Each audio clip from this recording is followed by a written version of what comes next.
Welcome to my YouTube channel Assam Tech 24. Friends, আজি মই আপোনালোকলৈ লৈ আহিলো এটা ধামাকেদাৰ আৰ্নিং এপ্লিকেশন আৰু যোনটো এপ্লিকেশনৰ পৰা আপোনালোকে আৰ্নিং কৰিব মান্থলি 15000 to 20000 আৰু যোনটো এপ্লিকেশনৰ পৰা মই নিজে আৰ্নিং কৰি আছো সেইবাবে মই আজি আপোনালোকলৈ এই এপ্লিকেশনটো লৈ আহিছো। এটা সম্পূৰ্ণ জেনুইন এপ্লিকেশন হয় আৰু এপ্লিকেশনটোৰ মাধ্যমত আপোনালোকে নিশ্চয় আৰ্নিং কৰিব পাৰিব।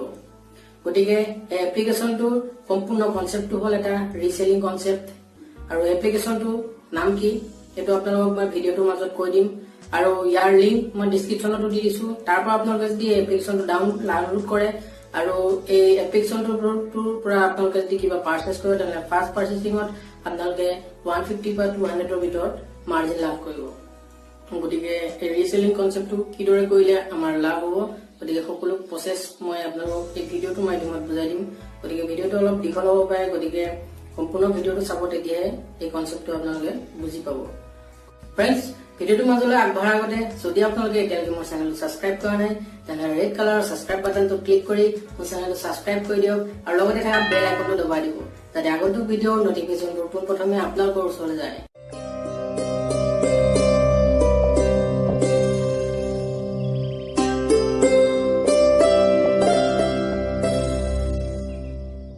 এপ্লিকেশনটোৰ নাম হ'ল shope 101।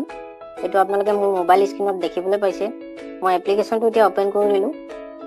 ওপেন কৰাৰ পিছত আপোনালোকে তলত দেখিব ষ্টাৰ্ট আৰ্নিং বুলি এটা অপচন ওলাই গৈছে আৰু ওপৰত দেখা পাইছে আৰ্ন ফ্ৰম হোম জিৰ' ইনভেষ্টমেণ্ট।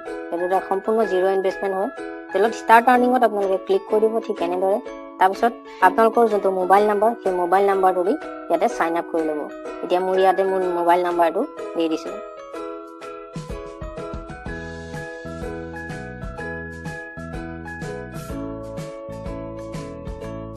তাৰপিছত তলত কাৰ্ড চিম্বলত ক্লিক কৰি দিব। ক্লিক কৰাৰ পিছত আপোনালোকৰ এটা OTP আহিব। ঠিক এনেধৰণৰ এটা OTP আহিব। এতিয়া মোৰ OTPটো মই ইয়াতে এতিয়া টাইপ কৰি দিম। অলৰেডি OTPটো অটোমেটিকলি ডিটেক্ট কৰি লৈছে। গতিকে তলত আপোনালোকৰ ঠিক এনেকুৱা ধৰণৰ এটা ভিডিঅ' আহিব। এই সম্পূৰ্ণ ভিডিঅ'টো আপোনালোকে চাব কিদৰে কৰিব লাগে। তাৰপিছত কন্টিনিউ বাটনত ক্লিক কৰি দিব আৰু কন্টিনিউ বাটনত ক্লিক কৰাৰ লগে লগে আপোনালোকৰ ঠিক এনেকুৱা ধৰণৰ এটা ইন্টাৰফেস আপোনালোকে ইয়াত দেখিবলৈ পাব। ঠিক এনেকুৱা ধৰণৰ বিভিন্ন ধৰণৰ কেটালগ আপোনালোকৰ সন্মুখত আহি যাব। বহুতো ধৰণৰ কেটালগ আছে, যোনবিলাক কেটালগ আপোনালোকে ইয়াত পাব। ইয়াতে আপোনাৰ আৰু ওপৰত যোনটো ফিল্টাৰ বুলি এটা অপচন আপোনালোকে দেখা পাই আছে, তাতে যদি আপোনালোকে ঠিক এনে ধৰণৰ ক্লিক কৰে ইয়াতে আপোনাৰ women, men, home decor, personal care kit, gadgets and accessories সকলো ধৰণৰ প্ৰডাক্ট আপোনালোকে ইয়াতে পাব। ইয়াতে দেখিছে শ্ব'লত ক্লিক কৰিলে আপোনালোকে সকলোবোৰ দেখাব। ইয়াত সকলো ধৰণৰ প্ৰডাক্ট আপোনালোকে ইয়াতে পাব আৰু ইয়াতো কেটালগতো আছে সেই প্ৰডাক্ট আছে। গতিকে এই প্ৰডাক্টবিলাক আমি কিদৰে এতিয়া চেল কৰিব লাগিব আৰু তাৰ পৰা আমি কিদৰে মাৰ্জিন ল'ব লাগিব সেই কনসেপ্টটো আপোনালোকক বুজাই দিব বিচাৰিছো। এতিয়া ধৰক যিকোনো মই সাপোজ ধৰক এই শাৰীখনৰ ক্লিক কৰি দিম। ক্লিক কৰাৰ পিছত ইয়াতে আপোনালোকে দেখা পাইছে শাৰীখনৰ প্ৰাইচটো হ'ল আপোনাৰ 609।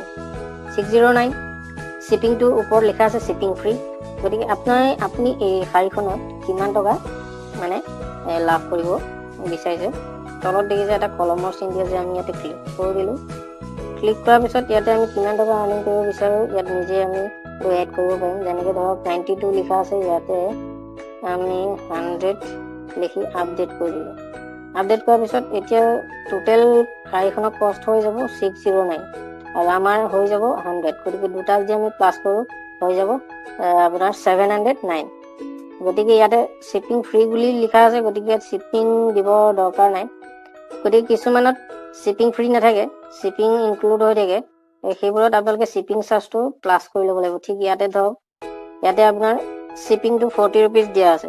গতিকে ইয়াতে আপোনালোকে প্ৰডাক্টটো প্ৰাইচ হ'ল 315 দেখা পাইছে, তলত লিখা আছে 315 প্ৰডাক্ট প্ৰাইচ। ইয়াতে আপোনালোকে তলত এতিয়া কিমান টকা আৰ্নিং কৰিব বিচাৰিছে সেইটো আপোনালোকে ফাৰ্ষ্টত এড কৰি ল'ব আৰু এড কৰি তাৰ লগতে কি কৰিব 40 যোনটো শিপিং চাৰ্জটো আছে 40 এইটো প্লাছ কৰি টোটেল এমাউণ্টটো আপোনালোকে বনাই ল'ব। ঠিক তেনেধৰণে ইয়াত এমাউণ্টটো বনোৱাৰ পিছত এতিয়া এই বস্তুটো আপোনালোকে চেল কৰিব ক'ত সেইটো ডিপেণ্ড কৰিব। সেইটো মেইন কথা চেলিংটো ক'ত হ'ব। গতিকে ইয়াতে তলত দেখিছে শ্বেয়াৰ এণ্ড আৰ্ন বুলি এটা অপচন ওলাই গৈছে। ইয়াতে আপোনালোকে শ্বেয়াৰ এণ্ড আৰ্ণত আপোনালোকে ক্লিক কৰিব। ঠিক এনেধৰণৰ মই প্ৰডাক্টটো শ্বেয়াৰ এণ্ড আৰ্ণত ক্লিক কৰি দিলোঁ। ক্লিক কৰাৰ পিছত এলাউ যোনটো আছে এলাউ কৰি দিব। এলাউ কৰাৰ পিছত ইমেজকেইটা ব্ৰডকাষ্ট ইমেজ বুলি তলত ওলাই আছে, গোটেই ইমেজখিনি এতিয়া হেৰি হ'ব লাগিব। হোৱাৰ পিছত আপোনালোকে ধৰক মই যিকোনো এটা নাম্বাৰ ঠিক এনেধৰণে ক্লিক কৰিব। ক্লিক কৰাৰ পিছত তলত ইমেজখিনি আহি গ'ল। অহাৰ পিছত এই বস্তুটো আপোনালোকে চেণ্ড কৰি দিব নালাগে। পিছত আকৌ বেক বাটনটো তেনেধৰণে ক্লিক কৰি দিব, আকৌ এবাৰ ক্লিক কৰি দিব, আকৌ এবাৰ ক্লিক কৰি দিব। তাৰপিছত দেখা হ'ব এটা কি আহিব, টেক্সটখিনি শ্বেয়াৰ হ'ব। ঠিক এনেকৈ নাম্বাৰত ক্লিক কৰি দিব যিকোনো এটা, তাৰপিছত টেক্সটখিনি আহি গ'ল। চেণ্ড কৰি দিব নালাগে, ঠিক আকৌ বেক হৈ যাব, আকৌ এবাৰ বেক হৈ যাব। এতিয়া বেক হৈ যোৱাৰ পিছত এতিয়া এই বস্তুটো আপোনাৰ শ্বেয়াৰত তলত দেখিছে হেল্প, কালেকশ্যন, বনাছ আৰু শ্বেয়াৰ বুলি এটা অপশ্যন আছে। শ্বেয়াৰত আপুনি যেতিয়া ক্লিক কৰিব তাতে আপোনালোকে দেখা পাব আপোনাৰ এই বস্তুখিনি শ্বেয়াৰত গুচি গ'ল। যিখিনি আপুনি এতিয়া শ্বেয়াৰ কৰিলে সেইটো আপোনাৰ শ্বেয়াৰত গালে তাতে আপোনালোকে বিচাৰি পাই যাব, বিচাৰি থাকিব নালাগে। গতিকে ঠিক এনেধৰণে আপোনালোকে শ্বেয়াৰ কৰিব পাৰিব। হোৱাটছএপত শ্বেয়াৰ কৰিব পাৰিব। হোৱাটছএপত আপোনালোকে ডাইৰেক্ট শ্বেয়াৰ কৰিও আপোনালোকে চেল কৰিব পাৰিব। কিন্তু ফাৰ্ষ্টত আপোনালোকৰ প্ৰডাক্ট মাৰ্জিনটো কিমান টকা আপোনালোকে ল'ব, আৰু লগতে যদি শ্বিপিং থাকে তেনেহ'লে শ্বিপিংটো প্লাছ কৰি ল'ব, আৰু য'ত শ্বিপিং নাথাকে তাত শ্বিপিং প্লাছ কৰিব নালাগে। আৰু শ্বিপিং থাকিলে আপোনালোকে শ্বিপিংটো প্লাছ কৰি ল'ব। আপোনালোকে এই শ্বপ 101ত আপোনালোকৰ বেংকৰ ডিটেইলছখিনি কিদৰে ভৰাব লাগিব সেইটো আপোনালোকক দেখাই দিওঁ। ওপৰত আপোনালোকে দেখা পাইছে তিনিডাল চিন আছে, তিনিডাল চিন দেখা পাইছে, তাতে আপোনালোকে ক্লিক কৰি দিব। ক্লিক কৰাৰ পিছত ইয়াতে তলত দেখিব ইয়ৰ বেংক ডিটেইলছ বুলি এটা অপশ্যন আছে, তাতে আপোনালোকে ক্লিক কৰিব। ক্লিক কৰাৰ পিছত ইয়াতে account holder name, account number আৰু বেংক IFSC কোড, এই তিনিটা বস্তু আপোনালোকে ভৰাই দিব। ভৰাৰ পিছত ইয়াত ছাবমিট কৰি দিব। ছাবমিট কৰাৰ পিছত এদিন সময় লাগে ভেৰিফাই হ'বৰ বাবে। একদিনৰ পিছত আপোনালোকৰ বেংক একাউণ্টটো ভেৰিফাই হৈ যায়, আৰু ভেৰিফাই হোৱাৰ পিছত আপোনাৰ যোনটো আৰ্নিং হয় সেই আৰ্নিংটো উইকলি আপোনাৰ বেংক একাউণ্টত ডিপজিট কৰি দিয়া হয় কোম্পানীৰ ফালৰ পৰা। ফ্ৰেণ্ডছ, আটাইতকৈ গুৰুত্বপূৰ্ণ প্ৰচেছটো হ'ল যোনটো প্ৰচেছৰ সহায়ত আমি আটাইতকৈ বেছি আৰ্নিং কৰিব পাৰিম, সেইটো হ'ল ফেচবুক মাৰ্কেট প্লেচ। আৰু ফেচবুকটো অ'পেন কৰাৰ পিছত আপোনালোকে ওপৰত দেখা পাব এটা ঘৰৰ নিচিনা অপশ্যন আছে, সেইটো ফেচবুক মাৰ্কেট প্লেচ বুলি কয়। আৰু যদি কাৰোবাৰ সেইটো নাথাকে তেনেহ'লে ছাইডত তিনিডাল চিন দেখা পাইছে আপোনালোকে, সেই চিন তিনিডালত আপোনালোকে ঠিক এনেদৰে ক্লিক কৰি দিব। ক্লিক কৰাৰ পিছত আপোনালোকে দেখা পাব মাৰ্কেট প্লেচ বুলি এটা অপশ্যন ওলাই গৈছে। আৰু যদি কাৰোবাৰ ইয়াতো মাৰ্কেট প্লেচ অপশ্যনটো নোলায় তেতিয়াহ'লে আপোনালোকে ওপৰত চাৰ্চ বাৰত ক্লিক কৰি পেলাই ফেচবুক মাৰ্কেট প্লেচ বুলি ক্লিক কৰি দিব। ক্লিক কৰাৰ পিছত ইয়াতে আপোনালোকে পাই যাব। কিন্তু প্ৰায় ফেচবুক মাৰ্কেট প্লেচটো থাকে আৰু কিছুমানৰ নাথাকিবও পাৰে, তেতিয়া আপোনালোকে চাৰ্চ কৰি নিজে উলিয়াই ল'ব। গতিকে আমি এতিয়া ফেচবুক মাৰ্কেট প্লেচত আমি কিদৰে বস্তুবিলাক চেল কৰিব পাৰিম সেইটো আপোনালোকক এতিয়া দেখাই দিওঁ। আমি এতিয়া ফেচবুক মাৰ্কেট প্লেচত ক্লিক কৰি দিলোঁ। ক্লিক কৰাৰ পিছত ওপৰতে এটা চেল বুলি অপশ্যন দেখা পাইছে আপোনালোকে, সেই চেল বাটনটোত আমি ঠিক এনেদৰে ক্লিক কৰি দিলোঁ। ক্লিক কৰাৰ পিছত তলত আপোনালোকে দেখা পাইছে আইটেম বুলি এটা অপশ্যন ওলাই গৈছে, সেই আইটেম অপশ্যনটোত আমি ক্লিক কৰি দিলোঁ। ক্লিক কৰাৰ পিছত ইয়াতে আপোনাৰ বিভিন্ন অপশ্যন ওলাই গৈছে দেখা পাইছে, add photo, title, price, category, location, description, এই বস্তুকেইটা ওলাই গৈছে। এতিয়া এড ফটোত আপোনালোকে ক্লিক কৰি দিব। ক্লিক কৰাৰ পিছত আপোনালোকৰ তাতে শ্বেয়াৰ কৰা যোনবিলাক ফটো আছিলে সেই ফটোবোৰ আপোনালোকৰ গেলেৰীত অলৰেডি ছেভ হৈ গৈছে। গতিকে সেই ফটোবিলাক ইয়াতে এড ফটোত ক্লিক কৰি ইয়াতে আপোনালোকে ঠিক এনেধৰণে লৈ আহিব। আমি কি শ্বেয়াৰ কৰিছিলোঁ, কুশ্বন কভাৰ শ্বেয়াৰ কৰিছিলোঁ, গতিকে আমি এই কুশ্বন কভাৰ দ্বাৰা ঠিক এনেদৰে চিলেক্ট কৰি নেক্সট বাটনত ক্লিক কৰি দিলোঁ। এতিয়া আপুনি ইয়াতে টাইটেল দি দিব, তাৰপিছতে আপোনালোকৰ যোনটো মাৰ্জিন সেইটো ৰাখি লগতে শ্বিপিং চাৰ্জটো প্লাছ কৰি, যদি শ্বিপিং চাৰ্জ থাকে তেনেহ'লে শ্বিপিং চাৰ্জটো প্লাছ কৰি, আৰু যদি শ্বিপিং চাৰ্জ নাথাকে তেনেহ'লে প্ৰডাক্টটোৰ মাৰ্জিনটো প্লাছ কৰি আপোনালোকে ইয়াত প্ৰাইচটো বঢ়াই দিব। তাৰপিছত কেটেগৰীত আপোনালোকে ইয়াতে বিভিন্ন ধৰণৰ কেটেগৰী আছে দেখা পাইছে, ইয়াতে কেটেগৰী এটা চিলেক্ট কৰি ল'ব। মই ইয়াতে হাউচ হোল্ড কেটেগৰীটো ঠিক এনেদৰে চিলেক্ট কৰি দিব।